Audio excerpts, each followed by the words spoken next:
We know that managing diabetes is more than just food and medication.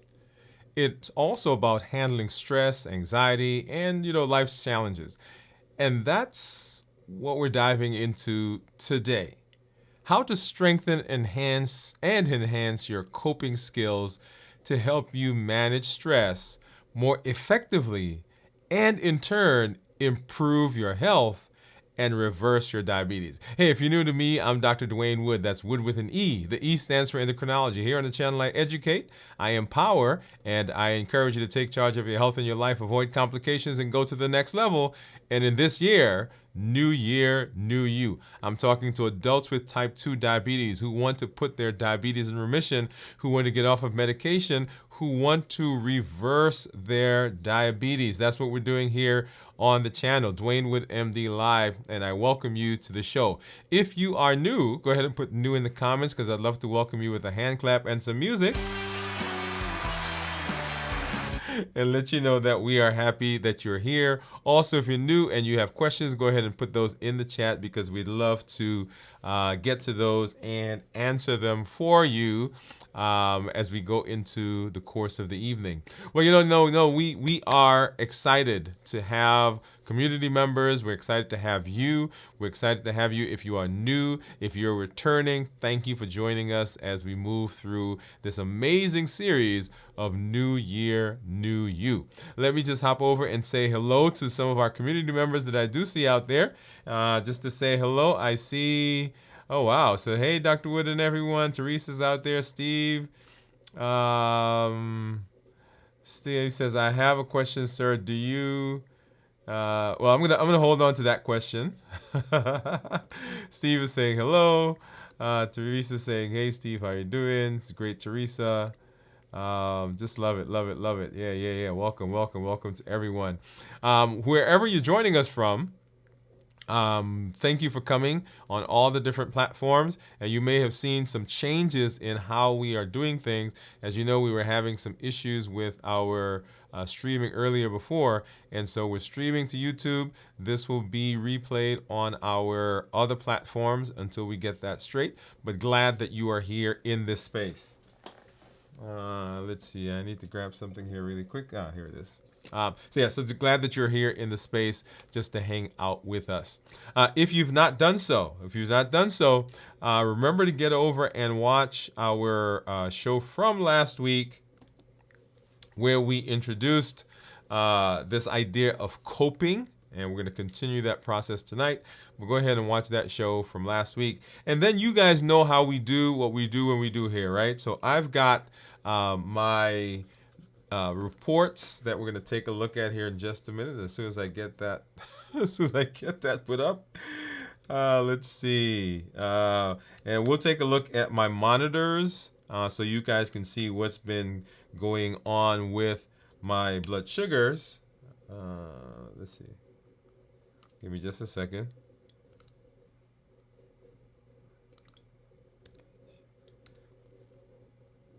All right, let's see. That didn't quite work. There it is.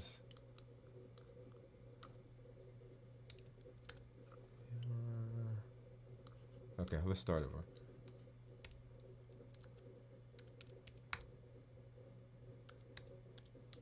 All right, there we go. Yeah, you guys know as we do, I've got my my monitor over here that we're going to take a look at. There you go. Got my meters. And then down below, that's my Dexcom Clarity, which we'll take a look at those numbers here in just a minute to see what that's been showing as we move into the evening. And I mentioned also going back and watching our show from last week. All right, well, let's go ahead and let's take a look. Let's take a look at some of the numbers. And on the screen, you'll see this is my my Dexcom G7 that you'll see there. And it says right now my blood sugar was 148. And if we kind of scroll back through the day, so we got up, I think got up to about 200. That was lunch. So right before lunch, we were kind of hanging out in the 1-teens to 120s, 130s. And then I went down to the cafeteria and I had Probably the largest salad I've had in a long time. It was full of all kinds of stuff. And one of the things that I usually don't put in my salads, or I've tried not to put in my salad, is tomatoes. And today I did. I ate probably about 6 or 7 cherry tomatoes and a bunch of ranch dressing. And you see right there, look at that. Up, up, up, up, up, up. And then I was happy that it got there. And then I went and I started seeing patients. And then this thing started going crazy. And it got up, up, up, up, up. And I was like, okay, it's 150. But then, boom, look at that. Right, 150. And I have mine set right now to alarm at 150. The upper limit of my threshold is 150. And so when it gets to 150, it starts alarming. And right there at 153, it started beeping, beeping, beeping. And that joker climbed all the way up to 200. And so let's see, I had lunch right around 1 o'clock probably. Yeah, because we went to lunch late. Well, 12:30 maybe. Oh, and right now it's 150. So 12:30 was probably when I went to lunch. Let's go back. So right about here. And I had my salad. And then that went all the way up to about 2 o'clock. And then about 2:30 was when it started rising. And by 3, 4 o'clock, we were up in the 200s. And then it took till about, I guess, 6 o'clock maybe for it to come back down. And right now it's 158. So you guys see that. Okay? So just so you can see in real time what happens, right, to blood sugars. And, people sometimes they say to me, hey, well, I didn't think tomatoes can do that to your blood sugar. Well, for me, it does, right? So you guys see that. You guys see that right there. And then let me hop over and let's take a look at my Libre. And I think my Libre is off, so we'll have to kind of wait for it to give us, number. Okay, while we do that, let's go ahead and hop over, and that should come up in just a minute. Let's take a look at my monitors, right? So I always want to know what they are compared to my continuous glucose monitor. And so I've got a Contour and I've got a Keto Mojo. Let's take a look at those blood sugars. This is my Contour, and of course my Keto Mojo, and will give me the blood sugar and a ketone. And we'll start off with blood sugar. And you'll see there on the screen my my Libre says that I'm 110. And I want to make a comment about that in just a minute. As soon as I let's see if I got. So I've got some of these other Lancets. All right, so not the blue ones and not the single-use ones. And let's see. So this one, basically, I'm gonna turn this. Let's do this view. All right. So basically, I'm gonna turn this top off. Ow! I stuck myself there. And these, I tend not to. Well, I won't say I don't like them, but I don't, because they're a lot finer than some of the others, and for me, they hurt a little bit more. Yeah, I could feel that right there. Oh. Okay, but that's okay. So anyway, so there is my drop of blood.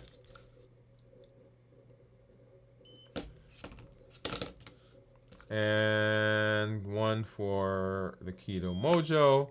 And go ahead and get another drop out. So 130 is what the Contour says. The Keto Mojo says 143. You'll see on the screen that my Libre says 110. Go ahead and get that ketone going. And then my Dexcom said that I was at 155. So the Dexcom, the Contour, and the Keto Mojo are all in keeping together. And then the odd man out, of course, is the Libre. Okay. Now, I did want to make a comment about the Libre and the Dexcom. If you guys remember, I do wear I've got two monitors on, right? So one is a Libre, one is a Dexcom. And I was tending to wear the Libre on my left arm and the Dexcom on my right. And somebody said to me, well, that's not fair because you always wear them in the same spot so that, because remember the Libre was always lower than the Dexcom. And so they say, hey, that's not fair, swap them. So anyway, so I swapped them. And so right now I'm wearing the Libre on the right arm and the Dexcom on the left arm. And you'll see, based on the numbers, the Libre is still lower than the Dexcom. And the Dexcom right now is in keeping with what the other monitors are showing. Okay? Now, what's going to be the true test is when I get my A1C here in a week or two, and we'll see what that is compared to what the numbers are saying. Okay? Because I have not gotten it since the last time. I think it was 6 point, and I forgot what exactly was it. Was it 5.8 or 6.1 or something like that? So we'll get to see what that is, right? And we'll take a look at my report here in just a minute, and we'll kind of see, because I want you to see as the report is giving numbers, how that's going to correlate with what we see when I actually get my labs. Okay. All right. So so tonight we're talking about coping. Talking about coping, and we know that coping is important because when we talk about diabetes, we know the triggers. Well, let me back up and let me say this. Let me start this way.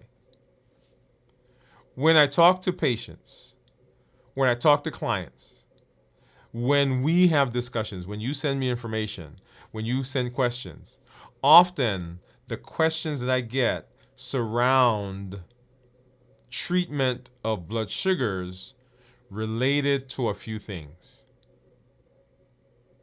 They relate to sleep, they relate to being ill, they relate to going to the gym, they relate to those life things that happen.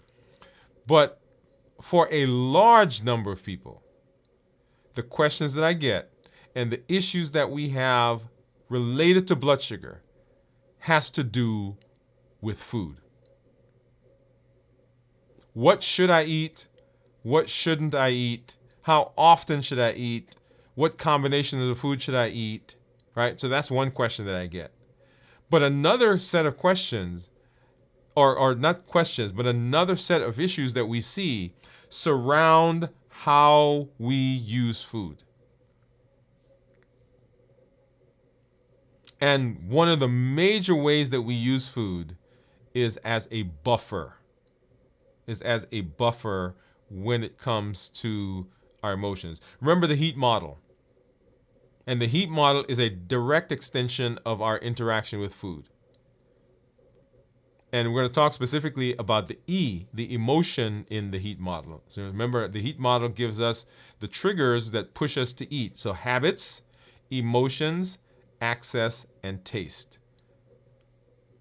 And we're going to spend a lot of time talking about the emotion part because the emotion actually covers a lot of the others, or a lot of them are intertwined. So when we talk about the triggers tend to touch us in our emotional interaction with the world. We're sad, we're happy, we're glad, we're mad, all those different things that we see when we talk about emotions, okay? So what are buffering behaviors? Because there's two ways that we interact with the world. Only two. And they fall generally into these categories, the things that we do. We're either buffering or we're coping. We're either buffering or we're coping. Something happens on the job. You didn't get the promotion that you were looking for. Somebody talked about you. Somebody is mean to you. Someone is not nice to you. Somebody takes a parking spot. Somebody, whatever they do at your job, there are two ways you're going to interact with that person or with that situation. I shouldn't even say interact with the person, because not interacting is actually sometimes a buffering behavior. So we either are going to cope with it. We're going to find a way to deal with the situation, or we're going to buffer where we remove ourselves, we insulate ourselves, we put up a wall, we put a barrier between us and the emotions that we're going to feel. And in this space, right, because there are lots of different ways to buffer. You can buffer by working too much. You can buffer by spending too much. You can buffer by drinking too much, by using drugs. You can buffer by sleeping too much. You can buffer by becoming hypersexual. Lots of different ways to buffer. In our space, we're talking about buffering with food.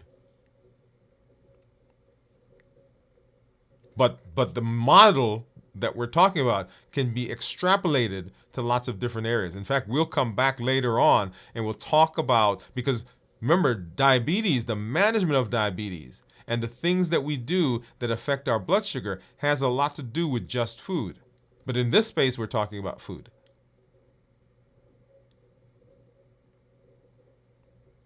So buffering behaviors are those behaviors that we use to avoid uncomfortable emotions or stress by distracting ourselves. That's what a buffering behavior is. And it's usually something that is immediately, something that immediately insulates us, but in the long run doesn't provide relief and doesn't provide a solution. So emotional eating is a buffering behavior. Binge watching is a buffering behavior. Scrolling on the social media is a buffering behavior. And once again, we buffer because in the short term, we get emotional relief from the discomfort. In that moment, the ice cream soothes us.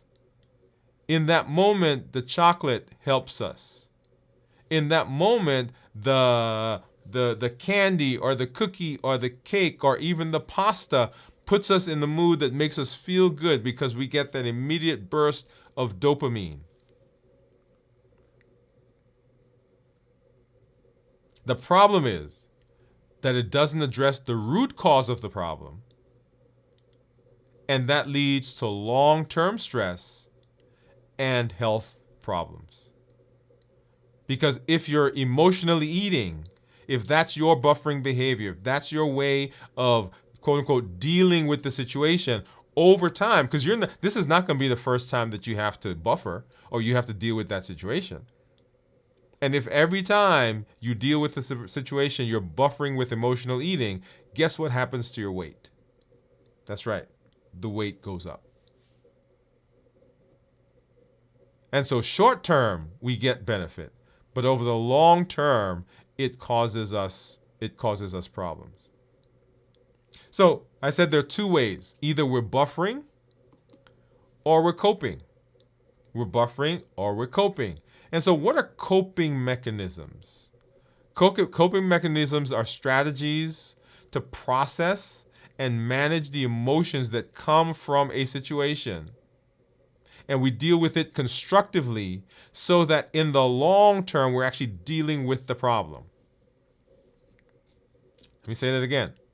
So coping mechanisms are strategies to process and manage emotions constructively so that in the long term, we're finding a solution to the problem that we have that's causing us the issue.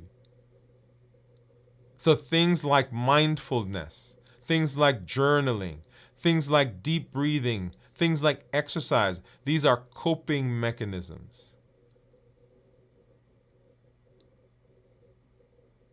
Because they allow us to process. We're not avoiding the emotion, and then we come back and we deal with it. And the coping mechanisms work because they help you confront emotions. We're not numbing it. We're not getting rid of it. We're not ignoring it.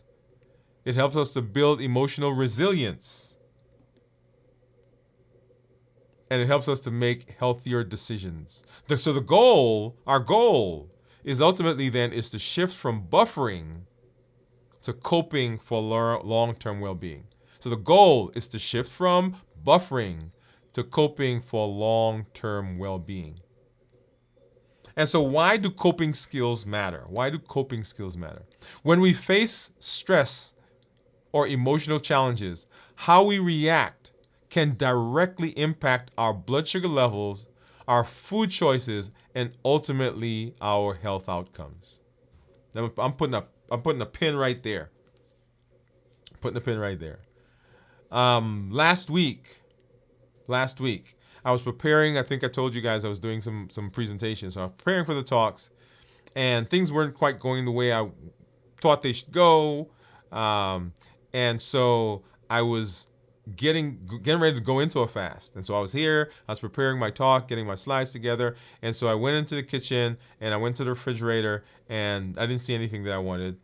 So I came back in here, sat down, started working some more. And I got up and I went in the kitchen and I went into the freezer because I remembered there was nothing in the refrigerator that I wanted. So I went into the freezer. There was some chicken that I had done, took it out, put it on the counter. Came back in here, sat down because my brain is now, right? Remember that fight that we have? I shouldn't, right? And so I got back up, went to the kitchen, opened the refrigerator. Hey, there's some cheese in there. So I got the cheese out, put it on the counter. And I forgot I went in and got something else, put it on the counter. And so now I'm really, my brain is now really taking over. And so I go into the kitchen, I'm standing at the island, and I'm taking out the chicken, get ready to warm it up, take the cheese, put it on the plate. And my wife is walking by, and she said, hey, what's going on?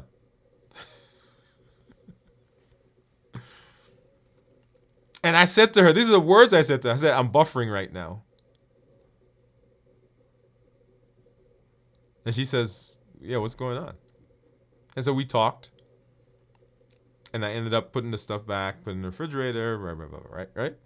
So how, when we face stress and emotional challenges, how we react to them directly, in fact, impacts our blood sugar. Because what do you think would have happened if I had eaten, I said cheese and chicken, but there was some other stuff, right, that goes with cheese and chicken.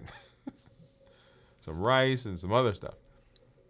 So it directly impacts our blood sugar and directly influences our choices. Notice, I didn't go into the kitchen and drink water.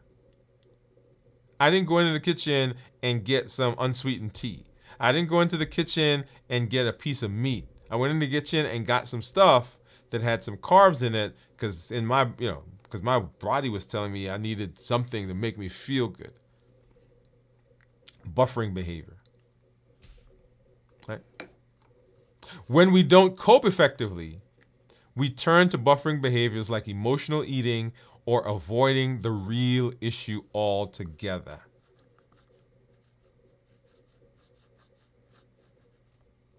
Right? So that's the thing. When we don't cope, we turn to buffering behaviors. And sometimes we avoid the issue. It's not like we're gonna buffer and then later on we're gonna pick it up. We buffer and then we ignore it. It keeps going on. So these behaviors provide quick relief, but they don't help in the long run. So last week we introduced the COPE. We introduced the COPE model. How do we cope? How are we coping? And we introduced the COPE model as connect, observe, connect, observe, pause, and evaluate, COPE. But we're making a change today. We're refining it because we're refining. And this is a model that we came up with. If you go out, you'll find a COPE model that goes along with mental health and counseling. And we've kind of adopted that and made some changes. So go back and watch the show from last week. The concepts are the same, but we've refined it, enhanced it. And so now I'm presenting to you the new model, and we're going to use this model going forward, the COPE model. And the C stands for clarify. Observe is the O.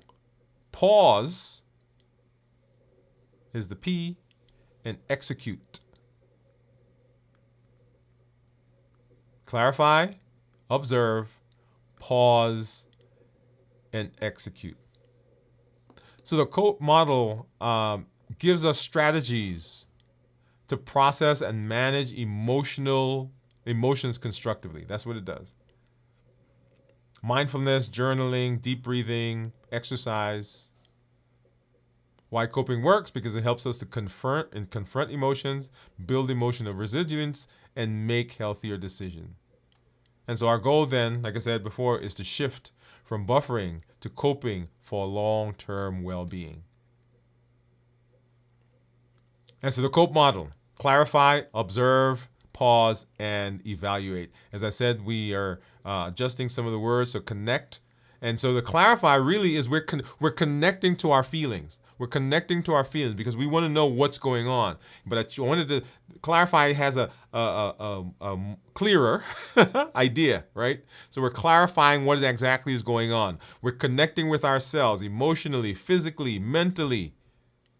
We're connecting, but we want to clarify what we're feeling, clarify what's going on in our body. And then we observe ourselves in that space. We pause, and we'll talk about some other words that go with pause, and then we execute. And after we execute, we still have to evaluate. Okay, so cope. So clarify. In the clarifying step, we identify the trigger and how our body is reacting to it. You made a presentation at work, and your boss says, this presentation needs improvement. What was the trigger? The trigger was the statement from the boss. How did the body respond? My heart rate went up. My hands got moist. My breathing increased. Right? So what was going on? Now I'm at the refrigerator and I'm getting ready to grab something out of the refrigerator. Is it that I'm hungry? Pause. Right? What is going on? So we're clarifying what happened. The O is to observe. So we step back and we name the emotion without judgment. Right now, I'm feeling embarrassed because my boss said my presentation needed whatever. And we're not saying I feel embarrassed and I'm a bad person for feeling embarrassed.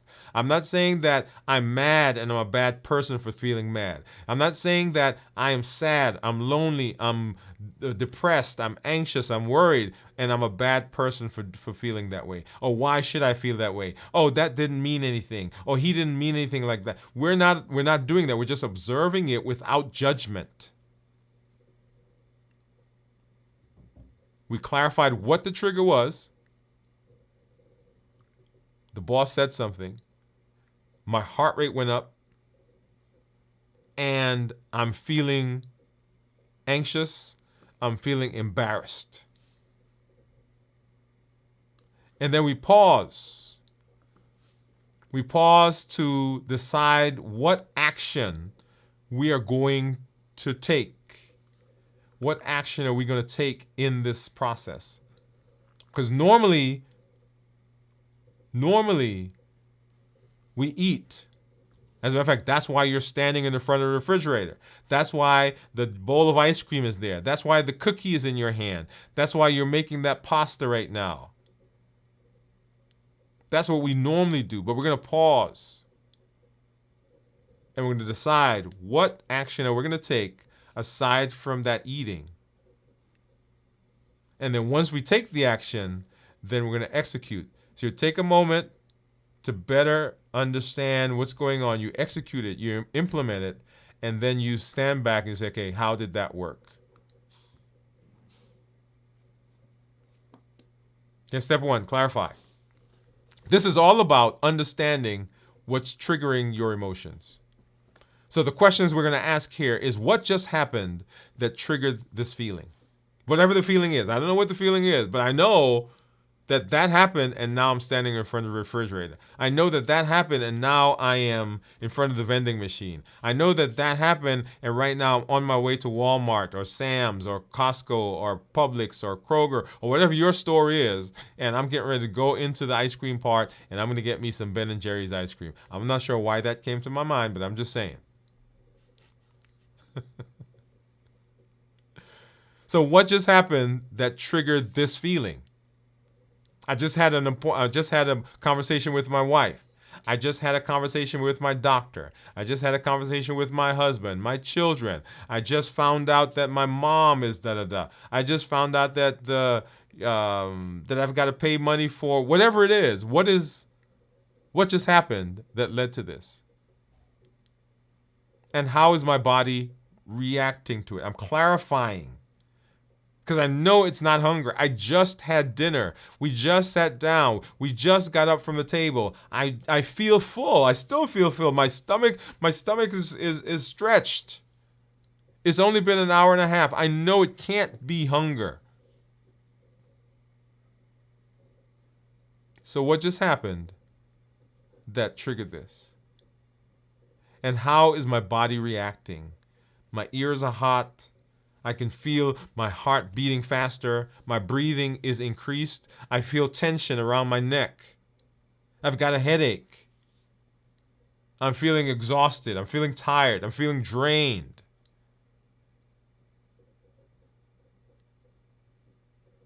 What just happened and how is my body responding to it?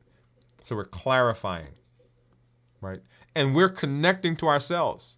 That's why that connect part that we talked about last week was so important. We're basically checking in with ourselves. Where am I mentally? Where's my brain? What am I thinking about? How am I feeling emotionally? Am I feeling drained? Am I feeling hurt? Am I feeling sad? Am I feeling happy? Right? So we're starting to put words. And we'll come to that in just a minute. How's my body doing? And then we observe and name the emotion. This means taking a step back, identifying the specific emotion that you're feeling. What am I feeling right now? I'm feeling hurt. I'm feeling disappointed. I'm feeling sad. I'm feeling depressed. I'm feeling angry, anxious, frustrated.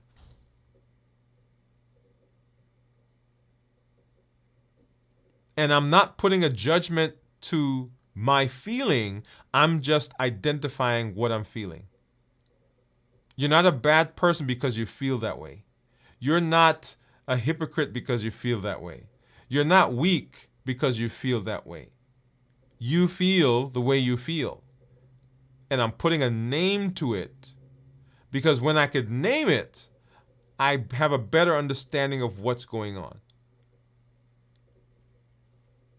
And I said I was going to put together a list of feeling words. Right? My wife and I went to a marriage seminar years ago, and they gave us a list of feeling words. Because sometimes we don't know what that feeling is. We don't know we don't know a word to put to it. So I want to name the feeling without judgment, without talking about what I am because I feel that way. That's not the point of this. I'm going to observe and we're going to name the emotion. And then number 3, we're going to pause, we're going to process, and we're going to pick, right? So pause is the P, by the way. But we added a couple of other P's in there. Now, here's where the real power comes in. Because remember, ordinarily, we're just doing it. Something happened, and we're in the refrigerator eating ice cream. Something happened, and I'm eating cookies. Something happened, and I'm cooking pasta. Something happens in my car, driving across town to get some Krispy Kreme or Dunkin' Donuts, depending on where you live. I'm in the car, getting ready to go down to the grocery store to pick up whatever. But here, there's a fork in the road now. I've clarified what was going on. It's not that I'm hungry. It's that something happened. I had a conversation. I got a phone call. I'm feeling depressed. I'm feeling lonely. I'm feeling anxious. I'm feeling tired. I've named it. And now I'm pausing in the process. I'm breaking the cycle. I'm breaking the cycle because normally it's automatic. So I'm breaking the cycle now by pausing, giving my brain a moment, and I'm processing what's going on, and I'm picking a response. Whoa, whoa, whoa, whoa, whoa. I love this one. So notice the power. So what we've got to do now, right? Picking a response. Notice there's not just one response. So this is the beauty. This is the power that comes into this step. So now we get to go into our bag of responses and pick a response that's appropriate, that we like, that we've practiced, that we've used, that we know works. Right? That's a whole nother show. Right? What's in my bag? So we're picking a response. And the question we're asking is, how do I want to respond to this emotion? Notice, I'm not talking about responding to the trigger. I'm talking about my personal response to the emotion that I'm feeling. Because the thing happened, it triggered me for a reason. It created an emotion, and the emotion is driving what I'm about to do. So I'm going to deal with this. How do I respond to this?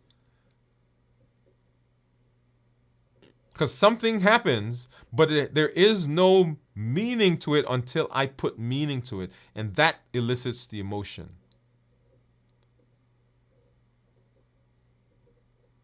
And so the question I have right now is, what is a healthier way to handle this thing?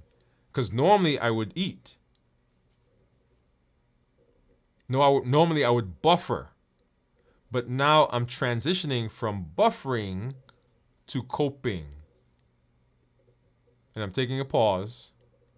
I've processed what I've felt so far. I've processed what's going on in my body. I've processed the trigger for it. And now I am picking a response that's healthier than what I would have done. Beautiful, beautiful. And then once I've done that, I'm going to execute. I've picked a response. I put my hand in my bag of responses, and I've pulled out one of the tools that I have in there, and I'm going to use that tool now as a response. We're taking action. Because there's no point in going through the process if we're not taking action. We're taking action on this thing. Otherwise, guess what's going to happen? We're heading right back into our buffering behavior. And that buffering, if we don't deal with it, if we don't take some action, guess what? It's coming back around and we begin buffering again. So we're taking action. And then once we've taken action, then the question the question is going to come, did this response help me manage my emotions? Did it help me manage? Did it take me down a different path? Did that path work for me? And ultimately, the question is about the food, right? Because remember, we're talking about diabetes here. You could extrapolate this to lots of different areas, but here specifically, we're talking about diabetes. Did it help me not to eat that food? Did it help me not to eat the ice cream? Did it help me not to have the cookie when I knew I wasn't hungry, but I was using the cookie and the ice cream and the candy and the cake, and we're eating the juice. We're using it to buffer, and now I've chosen to cope with it. Did it work? If it did, great, check mark. What helped it work? What did it do for me? What was the power in it? Right? These are all questions, and we're not going to spend time going through all of that right now. But what can I learn from this experience? So I've learned that I can have something that triggers me, that causes me to be mad, to be angry, to be frustrated, to be whatever the feeling is, the emotion is. I can have something that causes that, and I don't have to eat as a response to it. That's one of the things I learned. Mm-hmm. Isn't that amazing? So the remember that inner coach and the inner critic, coach and critic? Now the inner coach has some data. So the next time that you get angry and your brain says, let's go eat, the coach can say, no, no, no, no. Remember that last time when we got angry and we processed it and we dealt with it and we were successful? We don't have to eat as a response. Notice the beauty. Because now we've given the coach something strong that the coach, the inner coach, can use for us. So what can I learn? What can I learn from that experience? So how do we practice cope daily? One, we identify the trigger and how our body is responding, how our body is reacting. When you're standing in front of a refrigerator, when you've got that plate of food, begin asking yourself, is this really hunger, or am I responding, reacting to something?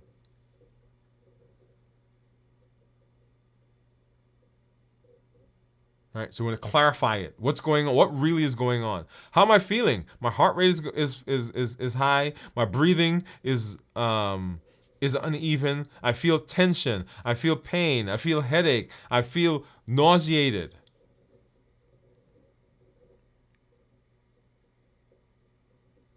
Let's do a quick exercise, right? I want to do something here quickly with you. So I want you to sit down. Hopefully you're sitting in your chair. Okay? And I want you to take your hands. I want you to make a fist in both hands. Hold them up. And I want you to tense your shoulders. Squeeze your shoulders up. Right? And then I want you to let go. Okay? And once again, we're going to make a fist. We're going to tense our shoulder. We're going to squeeze it, squeeze it, squeeze it, squeeze it, squeeze it, and I'm going to let go. Make sure your feet are flat on the ground. And then I want you to imagine that you're able, right, to move different parts of your body. And you can move your forehead, right? And you're going to elevate your eyebrow and your forehead. You're going to tighten it up as tight as you can. You're going to hold it, hold it, hold it, hold it, and you're going to release it. You're going to tighten it up, raise your eyebrow, tighten your forehead, tight, tight, tight, tight, hold it, hold it, hold it, and you're going to release it. We're going to move down to the ears. Pretend that you're pushing your ears up. And you're going to hold it, hold it, hold it, hold it, and you're going to release it. Again, pushing your ears up, up, up, up, up, hold, hold, hold, hold, and we're going to release. We're going to come down to the neck and the shoulders. And I'm going to tense that up and hold it, hold it, hold it, hold it, hold it, and I'm going to release it. Again, we're going to tense up the shoulders. Tense, tense, tense, hold, hold, hold, release. And down lower in the arms. We're going to tighten the arms. Tighten, tighten, tighten, hold, hold, hold, hold, and release. Again, tight, tight, tight, tight, hold, hold, hold, release. And my chest, right? I'm going to try to tense my chest muscles as much as I can. Hold, hold, hold, hold, release. Again, we're going to do it. Tense, tense, tense, tense. Hold, hold, hold, release. My belly. I'm going to push it out. I'm going to tense it. I'm going to hold it. Tense it. Tense, tense, tense. Hold, hold, hold, hold, hold, and release. Again, tense, tense, tense. Tighten it up. Tighten it. Push it out. Put it out. Oh, hold it and release. My hips, my hips, my hips, my hips, my hips. You can, if you want, you can put your arms, put your hands against your hips, against your thighs, and press your thighs out. All right, try to tense up your hips and hold, hold, hold, hold, and release. Again, let's do it one more time. Tense, tense, tense, tense, hold, hold, hold, release. We're going to move down to the mid-thigh. Right, put your hands against your outside of your thighs, and push your thighs against your hand, and tense, tense, tense, tense, tense, tense, hold, hold, hold, hold, hold. We're going to release. Right, the back of the legs, your calves. Right, push your hands against the calf, and try to push your calves against your hand, and hold it, tense, tense, tense, tense. Oh, and release. And down to your ankles, right? Pull your legs up. right? One at a time. Tense, tense, tense, tense, hold, and release. Same thing on the other side. Tense, tense, tense, tense, tense, hold, and release. And then your fingers, right? I want you to try to see if you can just hold them up like this and as tense as you can. Hold, hold, hold, and release. Again, hold, hold, hold, hold, and release. Now, I want you to remember what that felt like as you move through your body, right? What the shoulders felt like when they were tense. What the forehead and the eyebrow felt like when they were tense. The ears and the chest and the stomach when you pushed it out. What did that feel like? And the thighs when you tried to push against your hand. What did that feel like? And then I want you, as you are experiencing these things, when you're triggered, I want you to begin doing a body scan. Right? Just like we went through. Do a body scan. Start from the top of your head. How's my eyebrows feeling? My eyes, my ears, my neck, my shoulders. Is it tense? Is it tight? My shoulders, my legs, my chest. Wait a minute. Okay, yeah, my chest is tight. Okay, I'm feeling it there. And my stomach, my hips, my thighs, my legs. Right? Do a body scan and figure out where are you feeling the emotions that are coming from that trigger. And we'll come back later and we'll show you, we'll talk about how to release some of that, right? And then we're going to step back and say, okay, this thing happened. I had this argument. And I feel that in my shoulders and I feel it in my stomach, right? The shoulders tend to symbolize tenseness and the stomach tends to symbolize anxiety, right? When you get that churning in your stomach, anxiety, right? So I'm tense and I'm anxious. Right? When my heart is beating fast and my breathing is uneven and I feel like my ears are hot, I'm feeling angry or frustrated.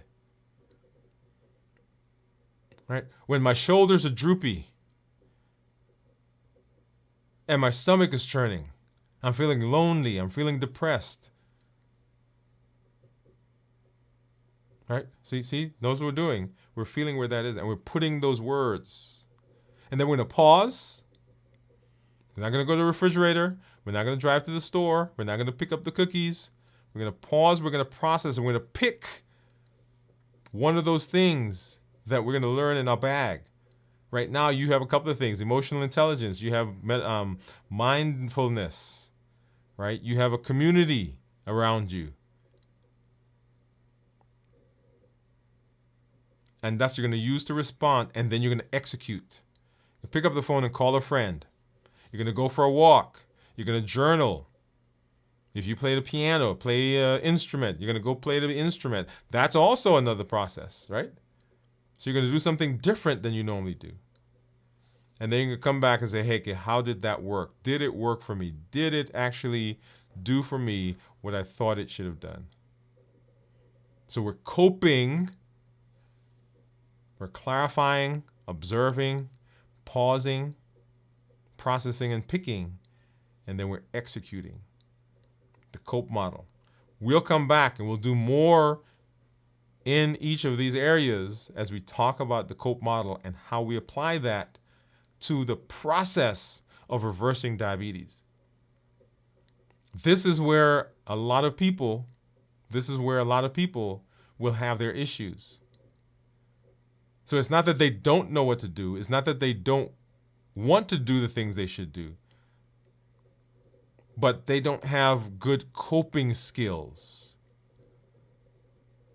And the COPE model is a way of allowing you, giving you a structure. Remember, as I've always said, sometimes we don't succeed, not because we don't have the desire or the drive or the idea of what to do.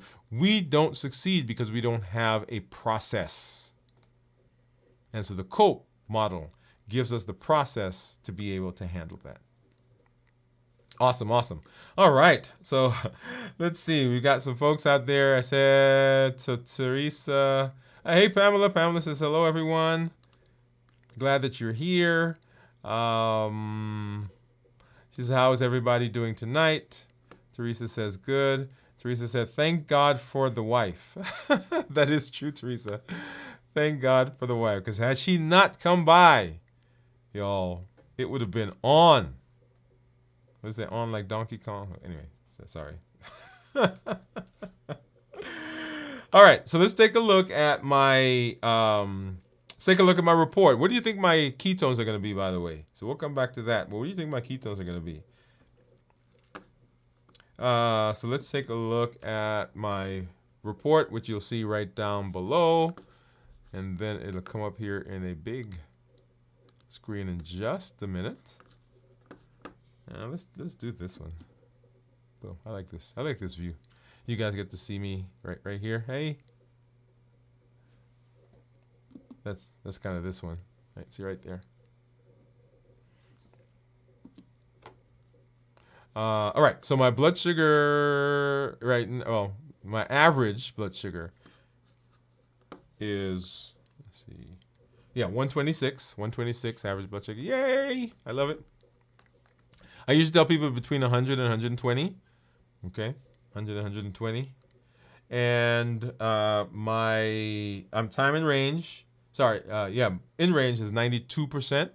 Range being anywhere from 70 to 180. Now, let me make a comment about that, because many people will see their time in range and it'll be 100%. It'll be 99%.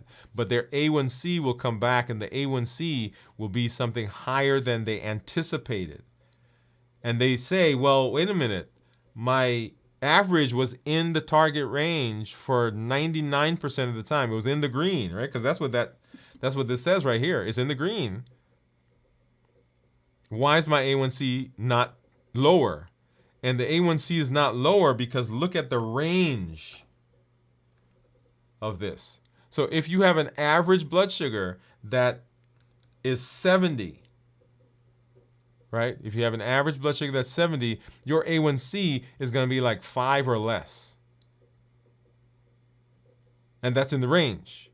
But if you have an average blood sugar that's 179, then your A1C is going to be 8 or 9, and that's in the range.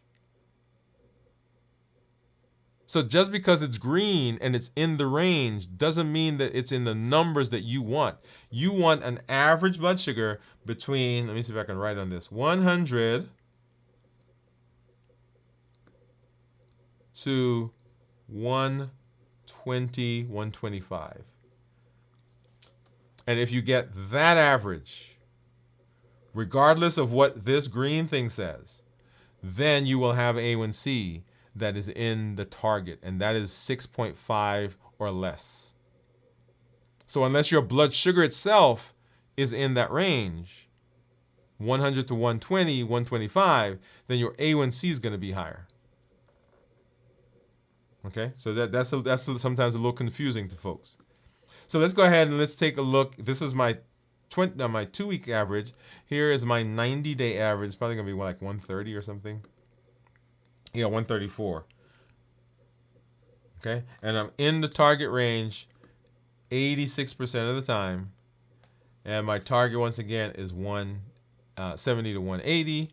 It says that my glucose management indicator is 6.5. So if I were to get an A1C, then that would approximate what my A1C was. So we'll see that here, and I'll share it with you guys here in a couple weeks. I think, yeah, I might get into maybe three weeks or so. I'm supposed to get blood work, but we'll talk more about that. So let's take a look at my daily graphs. And this will show you what my blood sugar has been doing over the last several days. Let's see. So let's start with Friday. So if you remember Friday, I ended the fast right in here somewhere, I think. Right, so 72 hours. Actually, it was 75 hours, I believe. Right, so right in here somewhere. But anyway, my blood sugar was 190s to 110, and as I ate, it went up. And so Friday, I think the highest it got up to 120. And then Saturday in the 110s, 130s. And as I continue eating lunch, 150s, 160s, 186. That was right after lunch, I believe. And then down, 140s, 150s. And then all Sunday, we're in the 150s, 140s. And then right here, this is an apple. right here. This is an apple and what else? Apple and almonds and cashews. Yeah, apple, almonds, and cashews. Look at that.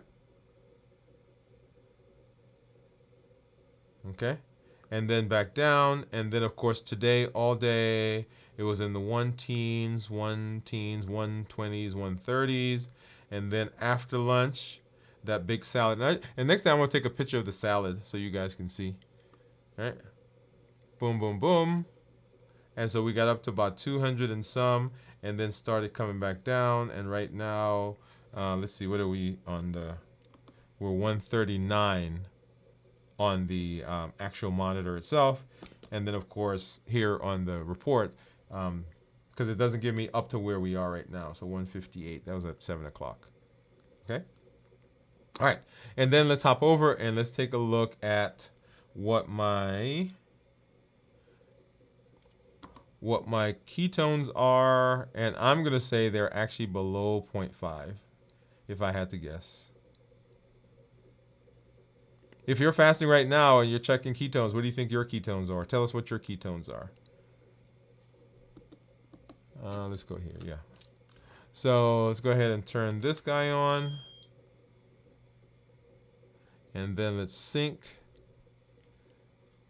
So Steve says he thinks my ketones are going to be 0.7. Let's see.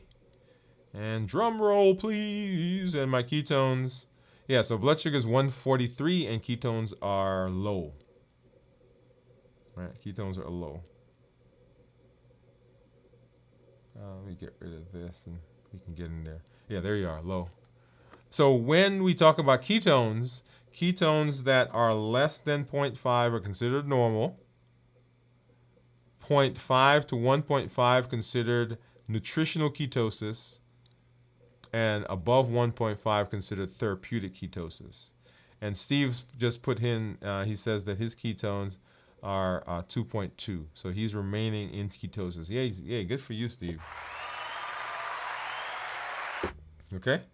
Awesome. All right, so let's answer. I think we had a question up here somewhere. So Teresa says, I have a question, sir. Do you think that I should have an endocrinologist to head up my diabetes? Or do you think a primary care doctor is sufficient? Yeah, this is always an interesting one, right? So I'm going to answer this in two ways. Right now, there are not enough endocrinologists in the country to take care of all the people who are diabetic. So by virtue of that, there's a whole host of folks who are going to be taken care of by primary care physician. And we have some amazing primary care physicians out there. So my hat's off to you, because you're on the front lines, to my primary care folks. Whenever I give talks, whenever I do presentations, the first thing that I start off with is by thanking the primary care docs.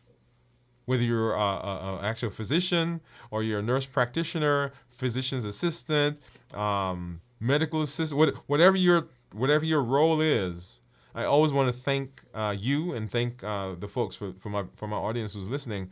That is amazing, right? Because there are right now over 37 million people in the United States that are diabetic. There are a host, over 80 million that are pre-diabetic. There is no way that the number of endocrinologists that we have in the country can take care of all those people. So let me start there. I get sent to my office the people who the primary care doc is having some challenges with. And when I say challenges, the primary care docs know what they're doing, but they need additional help. And so I get those folks. So when people walk through my doors, I'm not getting the guy whose A1C is 6.9 who's interested in getting it down to 6.2. I'm getting the gal whose A1C is 14, who A1C is 12, A1C is whatever, and they're on a bunch of insulin, or they don't want to be on insulin, or they're having complications, so those are the people I get. So I often tell people when they walk into my office and they say, hey, Let me go home and exercise. Right? They come in, their A1C is 11, 12, 13, and their offer to me is I don't want to be on medicine. I don't want to do this. Let me go home and exercise and let me improve my diet and I'll come back and I'll fix it. And my answer to them is I'm not the place. This is not the place for that. Because when you show up at my doors, you didn't show up at my doors for me to send you home to go exercise. You showed up at my doors because the boat is leaking. The house is on fire. The ship is about to sink. And your doctor says, "Hey, let me send you to the expert. Let me send you to the guy who does this as a living." And when you come in, so my job is to stop the ship from going down.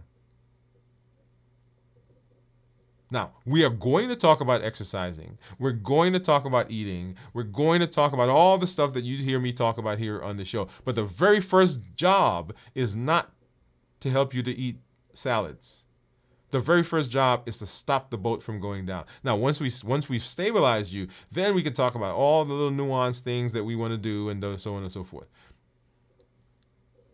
So just so you understand. Now, long way to answer your question, Teresa. So I think there's a place for primary care doctors. I wish I could take care of everybody, but there's not enough of me, and there's not enough endocrinologists to take care of everybody. So I would say talk with your primary care or your healthcare team, and say to them, "Hey, do you think I need to see an endocrinologist?" Or if you want to see an endocrinologist, say to them, "Hey, I would like to see an endocrinologist," and talk about why you want to see an endocrinologist. And you will find that they are very open to have that discussion. And they may say, "Hey, you're right. Yeah, we need to get somebody in here to help us out." Okay? All right. And then let's see. Pamela had a question. She says, "What platform does the community meeting happen? I signed up but never got an information about it." Yeah, so very good question. And so right now we are meeting on Zoom. And let me go ahead and I'll put that. There is the Zoom meeting. If you, all right, you should have already signed up. If you signed up, then you should get a reminder, and that's coming up. Let's see, when is it? That should be coming up here pretty soon. The 4th week. When is that? It's calendar. Hey, that's this week. That's on Thursday, the 26th. Right, 26th at 7 o'clock. So Thursday at 7 p.m. Okay, so you should get a reminder on that, but that's the link. Okay. But so everybody knows, and I think I mentioned this in our last community meeting. We're working on moving that to a different platform. It hasn't, quite happened yet, but it's in the works. Let's see. So Pamela says, "I'm thankful that I'm a patient of yours. It is making a great difference in my life, and I appreciate you." Oh, Pamela, thank you so much.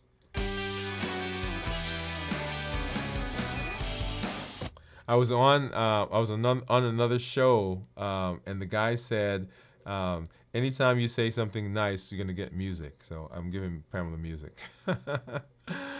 She said, "I signed up, but I never got a reminder." Now, I did get an email, because whenever people sign up, it sends an email. And Pamela, I did get an email. I think it was like 2-3 weeks ago when I put that in the chat. And I did get a message that you had signed up. So let me go back over here. Where's my email?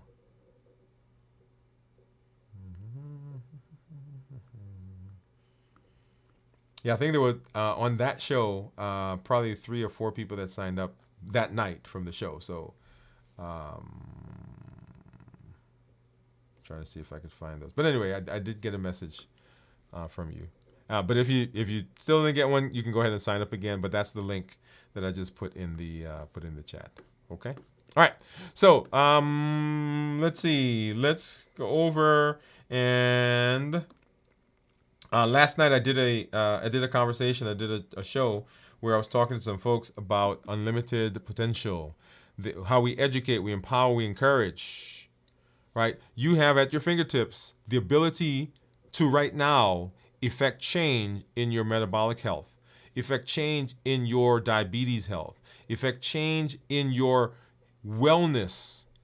You have unlimited potential. You have the ability to do that, and we do that through the Triple E formula for success: education, empowerment, and encouragement. We educate with the shows that we do, the blogs, the podcasts. All of that is with the idea of educating and creating a frame shift, a mindset change, because it takes a mindset change to implement the things that we talk about. Do you know what it's like in the moment of wanting to eat that ice cream to pause and not eat ice cream and go through the cope? Yeah, I've been using the cope with my patients. I've been using the cope myself. And it takes practice. That first time, guess what? You're going to eat the ice cream. You're going to eat the cookie. You're going to eat the candy. And that's why I tell people, don't fight it. Begin applying the process. It's kind of like when you start a new job, right? They teach you, and then they have you practice. Like somebody shows you how to do it, then they watch you do it, then you do it, and then pretty soon you're on your own. So they don't just walk in one day and just put you on wherever you're going to be. But we expect to be able to do that in our metabolic history and metabolic life and our diabetes life. No, it's not going to. You've been doing what you've been doing for 40, 30, 50, 60 years sometimes. And it's not going to happen tomorrow. But the more you do it, the better it is. So we educate, we empower with the tools. Like we just learned the COPE model. That's another tool. We learned the HEAT model, emotional intelligence, mindfulness, how to create a meal. All of those are tools that we're learning, and that's the empowerment that you get. And then we encourage with the community that we're doing, the community that you're part of, community that you're building, the community meetup that we're going to have here later this week. We educate, we empower, and we encourage. Remember the things that push us off of our eating plan, those triggers that come about. They are the things that will derail us, the habits that we form, the routines when we eat just because it is when we eat. We're not hungry. We eat because of emotions. We're happy, we're sad, we're tired, we're bored, we're frustrated, all those things, and that's what the COPE model addresses. We eat because of access, because things are just around us.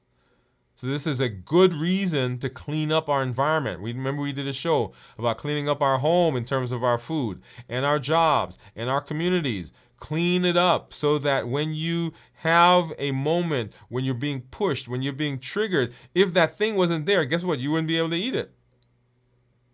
But because it's there, the access is available, you get the emotion, and the natural process now is to go eat it.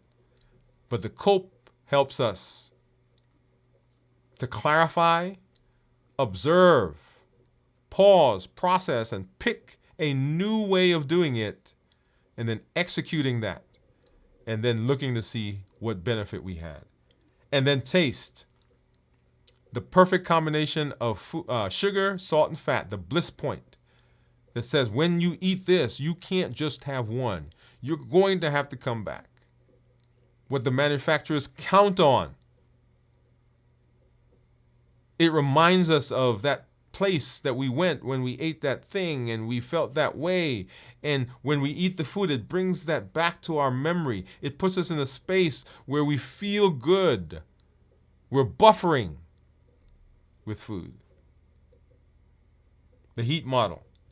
When you show up in this space, and when you show up in our community, we want you to get involved. Don't just let these shows be something that's on the counter, right, that you listen to, but jump in there. We've got challenges that we do every single month. And we'll have more challenges coming out in other forms. But jump in. Get in there. Get involved. Every month we have a challenge. And our challenge for this month, let me go back over there. Our challenge for this month is to figure out what one of your non-negotiables is. I will get up in the morning every day for the next week. I will not eat anything with added sugar for the next week. I will not eat ice cream. I will not blah, blah, blah. I will apply the COPE model. I will observe the HEAT model. I will become more emotionally intelligent. I will journal for the next week. What's your non-negotiable? What's the thing that you're going to do that begins to set yourself up for success? That's our challenge for this month. So when you show up, make sure that you are joining the challenges. And then tell your story. Claim your seat. Say, I'm here. I'm fasting. I'm getting good benefit. My A1C is better. My weight's gone down. I'm sleeping better. I am off of medication. My doctor says that my blood pressure is better. My cholesterol has gone down. My labs have improved. My metabolic disease, my metabolic milieu, my polycystic ovarian syndrome. I've gotten pregnant. Share your story. Because when we see you succeeding, then we know we can succeed. And if you're having challenges, don't hide that. That's what the community is for. Let us know so that we can rally around you. We can support you to let you know that you're not alone, because we're right there with you. Because we may have just done the same thing last night or today or even before we got on the show.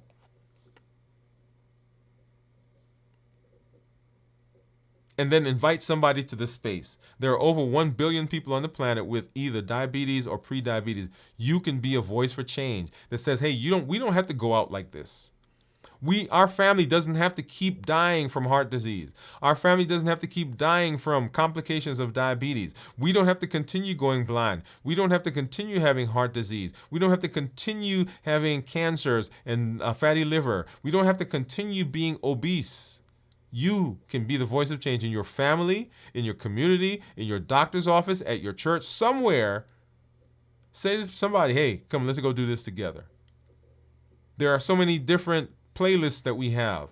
How to reverse your diabetes. I think there are 38 or 39 videos in there. Those are the steps that we've been walking through this year. New year, new you. Mastering diabetes. An informational playlist that talks about the different types of diabetes, what the complications are of diabetes. They're all out there. And then, of course, how to fast successfully. On the website, share that information. It's a resource that's there for you. And then, of course, join the community meetup, y'all. Right? When you get a chance, we get to talk. Right? We go around and we find, hey, what's going on in your life right now? What do we need to address for you? How can we help you? And then remember our pillars for reversing diabetes. We decrease our insulin, we suppress our appetite, and we reduce sugar. And the tool that we've been using, one of the tools is fasting, because it hits all of those. But remember, you have unlimited potential. I'm always happy when I get a chance to hang out with you in this space. We're going to be doing a check-in coming on later on this week. We're going to do our videos from the vault on Saturday at 9 p.m. Central. Then this week in review on Sunday at 7 a.m. Central. And then back next week for Dwain Woode MD Live. But I look forward to seeing you at our community meetup on Thursday at 7 p.m. Central and our check-ins later this week. As always, this is Dr. Dwain Woode. That's Woode with an E. The E stands for endocrinology. Here on the channel, I educate, I empower, and I encourage you to take charge of your health in your life, avoid complications, and go to the next level. And in this year, new you. Good night, everybody. We'll see you later this week.